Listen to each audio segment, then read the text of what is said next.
अस्सलाम वालेकुम। बेटा आज हमारा टॉपिक है अनसर्टेनिटी के ऊपर। सर्टेनिटी और अनसर्टेनिटी दो चीज़ें होती हैं। सर्टेन बोलते हैं श्योर को, यकीनी, और अनसर्टेन बोलते हैं गैर यकीनी। ठीक है, ये अनसर्टेनिटी जो है हमने किस चीज़ के बारे में पढ़नी है। हमने कुछ पार्टिकल्स के बारे में पढ़ा था, कुछ मैटर के बारे में पढ़ा था, मादे के बारे में और पार्टिकल के बारे में। तो उनके अंदर जो अनसर्टेनिटी है और जो सर्टेनिटीज हैं उनको हमने स्टडी करना है। तो इनको स्टडी करने वाला बंदा है, इसका नाम है हेज़नबर्ग। ठीक है, हेज़नबर्ग ने first of all uncertainty principle produce किया है, पेश किया है। इसी वजह से इसे हम क्या बोलते हैं, हेज़नबर्ग अनसर्टेनिटी प्रिंसिपल। इसके बाद बेटा इससे पहले, हेज़नबर्ग से पहले बोहर ने जो है इलेक्ट्रॉन और जितने भी पार्टिकल हैं उनकी पोजीशन और मोमेंटम के बारे में हमने कल पढ़ा था। हम मेजर कर सकते हैं एक्यूरेसी के साथ, यानी हम बोहर ने बताया था कि इलेक्ट्रॉन एक पार्टिकल है, उसकी पोजीशन और मोमेंटम जो है उसको हम आसानी से मेजर कर सकते हैं एक्यूरेसी के साथ। मुकम्मल एक्यूरेट उसका मोमेंटम भी मालूम कर सकते हैं और पोजीशन भी मालूम कर सकते हैं। ये किसने बताया, बोहर ने। ये इससे पहले की बात है। बाद में हेज़नबर्ग ने हमें बताया कि जितने भी, यानी विद एडवेंट ऑफ टाइम, जैसे जैसे वक्त गुजरा, हमने सीखा कि ये जो बोहर ने बात की थी, यानी पार्टिकल्स की हम पोजीशन और मोमेंटम जो है एक्यूरेटली मेजर कर सकते हैं, ये बात गलत है। ठीक है, किसने बताया, हेज़नबर्ग ने। जी, ये बात उस बात के उलट हो गई है। हमने बोहर ने बताया और पढ़ा हमने कि तमाम पार्टिकल्स की पोजीशन और मोमेंटम को हम एक्यूरेटली मेजर कर सकते हैं, लेकिन हेज़नबर्ग ने 1927 के अंदर पहली मर्तबा आइडिया दिया कि नहीं, ये बात गलत है कि हम किसी भी पार्टिकल की जो पोजीशन है और जो दोनों चीजें हैं, पोजीशन है या मोमेंटम है, दोनों चीजों को हम मुकम्मल तौर पर एक्यूरेटली मेजर नहीं कर सकते, और वो किस वक्त, सिमल्टेनियसली, एक ही वक्त में। हाँ, ये बात बहुत अहम है, यानी ये दोनों चीजें, पोजीशन और मोमेंटम जो है, कभी मुकम्मल तौर पर एक्यूरेटली एक ही वक्त में मेजर नहीं हो सकती। इसके अलावा अलग-अलग तौर पर मेजर हो सकती हैं। यानी अगर हम किसी पार्टिकल की पहले पोजीशन मेजर कर लें तो हो सकती है एक्यूरेटली मेजर, फिर हम उसका मोमेंटम मालूम कर लें तो वो भी हो सकता है। यानी एक बात समझ आ गई कि एक्यूरेसी के साथ दोनों चीजें इकट्ठे, पोजीशन और मोमेंटम को मेजर करना मुश्किल है, नामुमकिन है। ये किसने बताया, हेज़नबर्ग ने। इसी प्रिंसिपल को क्या बोला जाता है, हेज़नबर्ग अनसर्टेनिटी प्रिंसिपल। थ्योरी आपको समझ आ गई होगी, यानी जितने भी पार्टिकल्स हैं उनके बारे में हम सीख रहे हैं कि उनकी दो चीजें, पोजीशन और मोमेंटम जो है, कभी भी एक ही वक्त में दोनों इकट्ठे एक्यूरेटली मेजर नहीं हो सकती। हाँ, अलग-अलग हो सकती हैं। आप उसकी पोजीशन एक्यूरेटली मेजर कर लो, फिर उसके बाद उसका मोमेंटम एक्यूरेटली मेजर हो सकता है। ये प्रिंसिपल है हेज़नबर्ग। तो बेटा इस प्रिंसिपल को इक्वेशन के थ्रू इस तरह से रिप्रेजेंट किया गया है, del x into del p। del x है for position, change in position, और ये चेंज इन मोमेंटम है। ये इज इक्वल टू, और बड़ा भी है, h/4 पाई।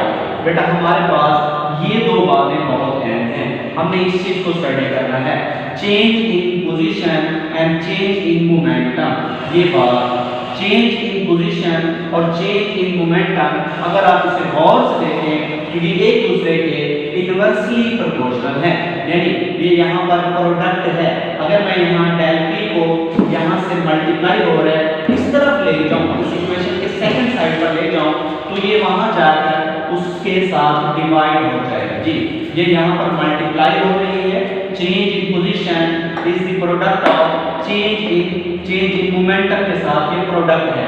बेटा जी अगर मैं चेंज इन मोमेंटम को इस इक्वेशन के सेकंड साइड पर ले जाऊं तो ये चेंज इन मोमेंटम इक्वेशन के सेकंड साइड पर इधर नीचे आकर मल्टीप्लाई होगा। मैं लिखता हूं इस चीज को, del x is inversely proportional to 1/del p। जी बेटा, तो ये इक्वेशन को मैंने थोड़ा सा चेंज किया है, यहाँ से del p को इस तरफ ले गया हूँ, ये चीजें कांस्टेंट हैं तो इनको मैंने कांस्टेंट कर दिया है, यहाँ पर कांस्टेंट कर दिया। अब आपके सामने इक्वेशन है, ये इक्वेशन बता रही है del x change in position. del x क्या है? चेंज इन पोजीशन जो है ये इनवर्सली प्रोपोर्शनल है चेंज इन मोमेंटम के। इस चीज के इनवर्सली प्रोपोर्शनल है चेंज इन मोमेंटम के। अगर आप ये क्वेश्चन बता रही है, अगर आप चेंज इन पोजीशन की वैल्यू कम है तो चेंज इन मोमेंटम की वैल्यू ज्यादा होगी, यानी ये वैल्यू छोटी होगी तो ये वैल्यू बड़ी होगी। दूसरे लफ्जों में यानी चेंज इन पोजीशन कम आया उस पार्टिकल का तो चेंज इन मोमेंटम ज्यादा होगा। अगर चेंज इन मोमेंटम ज्यादा आया तो चेंज इन पोजीशन कम आएगा। यानी दूसरे लफ्जों में अगर आप चेंज इन मोमेंटम को ज्यादा मालूम करते हो, उसका मोमेंटम ज्यादा वैल्यू अच्छे तरीके से मालूम कर लेते हो तो उसकी पोजीशन की वैल्यू क्या हो जाती है? कम हो जाती है। जब ये वैल्यू बढ़ती है तो ये वैल्यू कम हो जाती है। यानी अगर आप उसका मोमेंटम की वैल्यू बढ़ाते हो, एक्यूरेट करते हो, ज्यादा से ज्यादा अच्छे तरह से उसके मोमेंटम मालूम करने की कोशिश करते हो तो उसकी पोजीशन की वैल्यू बहुत कम हो जाती है। हाँ जी, क्योंकि ये आपस में क्या है? इनवर्सली प्रोपोर्शनल है। तो बेटा मैंने यहाँ पर लिखा कि ये change in position is smaller if change in momentum is large.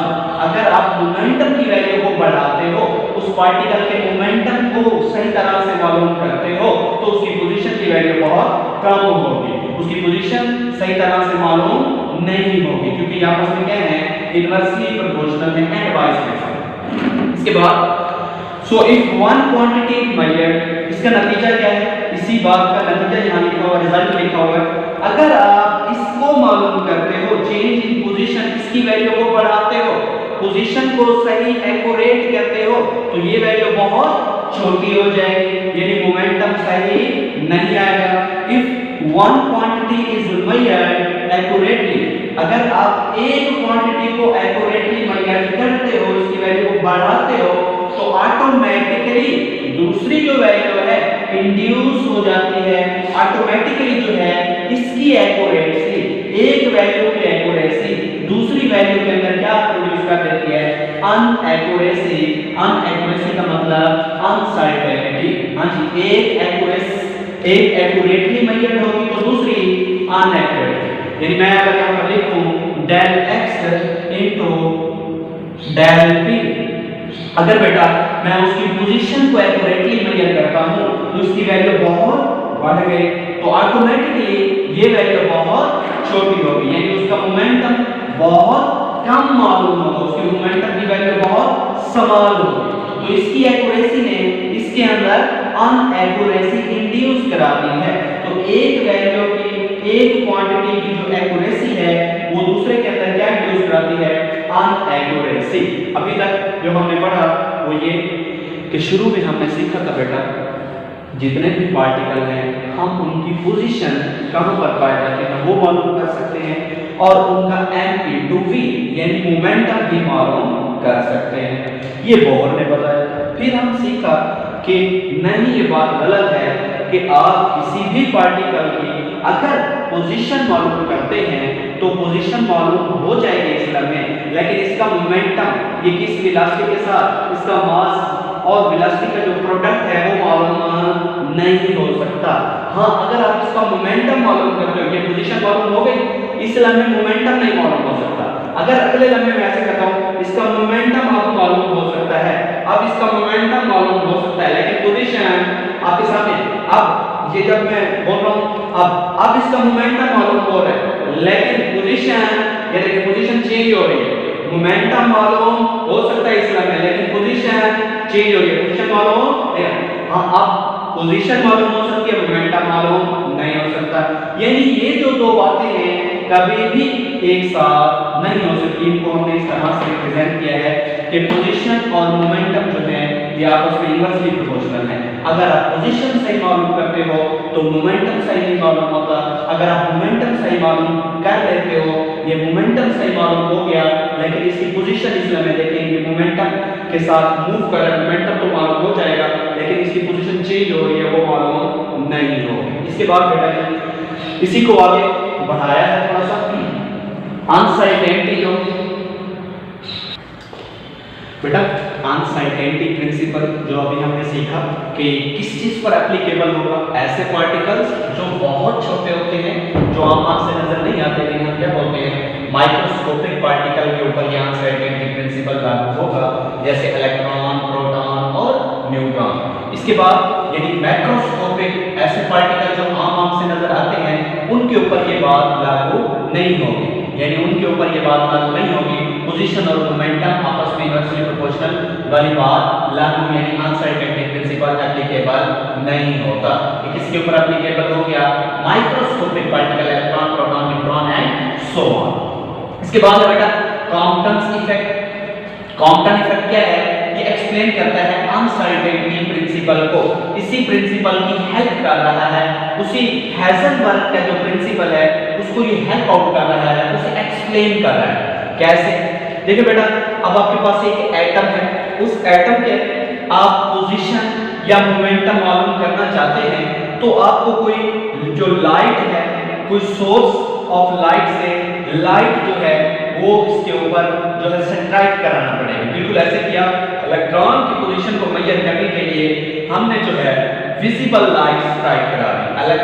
Atom है, ये एटम है, इसके अंदर इलेक्ट्रॉन की पोजीशन को हमने मेजर करने के लिए इसके ऊपर विजिबल लाइट अगर स्ट्राइक करा दी तो आपके सामने है एटम का डायमीटर बहुत ही छोटा है और विजिबल लाइट की जो वेवलेंथ है वो बहुत ही बड़ी है, लैम्डा बहुत बड़ा है, जिसकी वजह से एटम इसमें दिखाई नहीं देता क्योंकि वेवलेंथ बहुत ज्यादा है, डायमीटर ऑफ एटम बहुत छोटा है। इसी वजह से यहां से आप इसकी पोजीशन को मेजर नहीं कर सकते। हाँ जी, दूसरा तरीका क्या है, आप इसकी पोजीशन को मेजर करने के लिए बेटा ऐसा करें कि यहाँ पर ऐसी वेवलेंथ स्ट्राइक कराएं, ऐसी लाइट स्ट्राइक कराएं जिसकी वेवलेंथ एटम के डायमीटर से छोटी हो। ये वेवलेंथ ऐसी थी जिसकी लैम्डा जो है बहुत बड़ा है और ये वेवलेंथ ऐसी है जिसका लैम्डा एटम के डायमीटर से छोटा है और अब ये जाकर उसे स्ट्राइक कर जाए, जैसे ही स्ट्राइक करेगी एटम इसके अंदर दिखाई दे जाता है। हाँ जी, ऐसी कौन सी वेवलेंथ है, ऐसी कौन सी आपके पास रेडिएशन है जिनकी वेवलेंथ जो है एटम के डायमीटर से छोटी हो, वो है आपके पास एक्स रेज। क्या है बेटा, एक्स रेज। एक्स रेज ऐसी रेडिएशन है जिनकी वेवलेंथ जो है एटम के डायमीटर से बहुत समान है। ये रेज जब आप बॉम्बार्ड कराएंगे तो एटम्स के स्ट्राइक कर जाएंगे, स्ट्राइक करेंगे तो एटम दिखाई दे जाता है। इसके बाद बेटा जी हमने सीखना है कि अब हमारे पास दो चीजें हैं, दो बातें हैं, एक पोजीशन होती है और दूसरा मोमेंटम होता है। अगर मैं ऐसे करता हूं कि बहुत बड़ी वेवलेंथ की बजाय बहुत छोटी वेवलेंथ स्ट्राइक कराता हूं तो ये वेवलेंथ जब बहुत स्मॉल है, वेवलेंथ छोटी होती है, एक्स रेज की वेवलेंथ छोटी होती है तो एटम का डायमीटर बड़ा होता है और एटम उसमें दिखाई दे जाता है। लेकिन एक मसला होता है, मसला क्या होता है, जब वेवलेंथ छोटी हो गई तो बेटा जी एनर्जी ज्यादा हो जाती है। एनर्जी वहां उस वेवलेंथ के अंदर जो आपके पास क्वांटम है, फोटॉन है, उनकी एनर्जी ज्यादा होगी तो मोमेंटम क्या हो जाएगा, चेंज। हाँ जी देखिए जरा, ये एक एटम है तो इस एटम के साथ हमने स्ट्राइक कराना है, इसको पोजीशन को मेजर करने के लिए बहुत छोटी वेवलेंथ हमने स्ट्राइक कराई, रेडिएशन एक्स रेज। तो बेटा एक्स रेज क्या है, ऐसी आपके पास रेडिएशन है जिनकी वेवलेंथ बहुत स्मॉलर होती है। वेवलेंथ स्मॉलर तो बेटा जी एनर्जी बहुत ज्यादा होती है, एनर्जी ज्यादा होगी, जैसे इसके साथ स्ट्राइक करेंगे तो इसकी पोजीशन तो मेजर हो जाएगी, पोजीशन मेजर हो जाएगी, पोजीशन मेजर हो जाएगी, लेकिन इसका जो मोमेंटम है बेटा, मोमेंटम जो है वो क्या हो जाएगा, वो चेंज हो जाएगा। हाँ जी, इसकी वेलोसिटी चेंज हो जाएगी। जैसे ये वेवलेंथ बहुत एनर्जी वाली है, वेवलेंथ बहुत छोटी है, एनर्जी बहुत ज्यादा है और जैसे इसे स्ट्राइक करेंगे तो इसकी पोजीशन तो मेजर हो जाएगी लेकिन इसकी वेलोसिटी में चेंज आने की वजह से मोमेंटम चेंज हो जाएगा। ठीक ये लिखा हुआ है, मोमेंटम चेंज हो जाएगा लेकिन ये क्या हो जाएगा, अनसर्टेन। और क्यों चेंज हुआ, वेलोसिटी की वजह से, लेकिन पोजीशन मेजर हो गई है। इसके उलट करते हैं बेटा, इससे उलट ये एक एटम है, ये एक एटम है, एटम के ऊपर स्ट्राइक कराते हैं हम, ये एक एटम है, एटम के ऊपर अब हम स्ट्राइक कराते हैं बड़ी वेवलेंथ, ये एक ऐसी वेवलेंथ है कि स्ट्राइक करा दें, इसकी लैम्डा जो है लैम्डा बड़ी है और एनर्जी क्या होगी, एनर्जी बहुत कम होगी, ठीक है, लैम्डा ज्यादा है, वेवलेंथ बड़ी है, एनर्जी कम होगी। एनर्जी कम होने की वजह से बेटा इसे स्ट्राइक तो करके, स्ट्राइक करने की वजह से इसे स्ट्राइक करेंगे तो अब बेटा जी इसके एनर्जी बहुत कम होने की वजह से इसका जो मोमेंटम है, मोमेंटम जो है वो क्या हो जाएगा, मोमेंटम चेंज नहीं होगा, मोमेंटम चेंज नहीं होगा तो मोमेंटम मेजर हो जाएगा, लेकिन इसकी जो पोजीशन है वो क्या हो जाएगी, पोजीशन मेजर नहीं होगी, पोजीशन मेजर नहीं होगी।